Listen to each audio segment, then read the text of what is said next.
Hello, today we will be learning about reflections.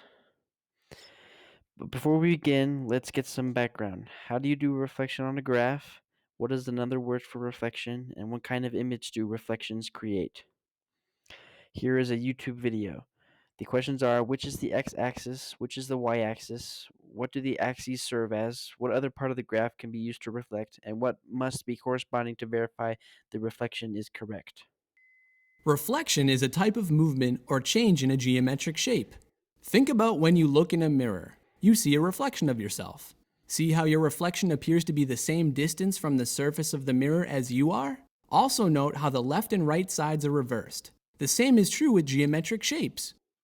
When we reflect this triangle like this, the x-axis acts like a mirror. You can reflect all kinds of shapes as long as you determine the line that you want to reflect on, just like a mirror. For example, you can use any line along the x-axis or the y-axis. Which is the x-axis? That is the horizontal line on a graph. Which is the y-axis? That is the vertical line on the graph.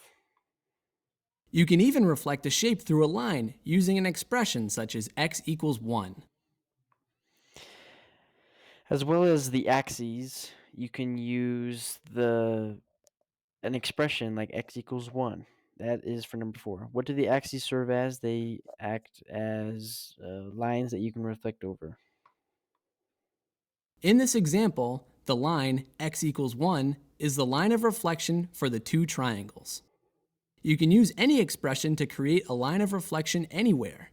The way to make sure a shape is correctly reflected is to check that each point of one shape is the same distance from the line of reflection as the corresponding point in the other shape, and that it has corresponding sides and corresponding angles. Just What must be corresponding to verify the reflection is correct? The angles and the sides. All right. Next is our activity. We will need the following materials: tape and folded paper. The time limit for this activity will be 15 minutes. Use tape to make a graph on the table. Fold paper to create shapes. Use the shapes to teach what is and isn't a reflection.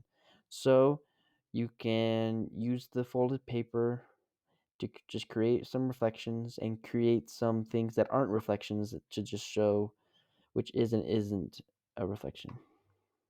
Reflections on a graph. Now we're going to do a worksheet. Here are the directions for the worksheet. Reflect the triangle over the y-axis here.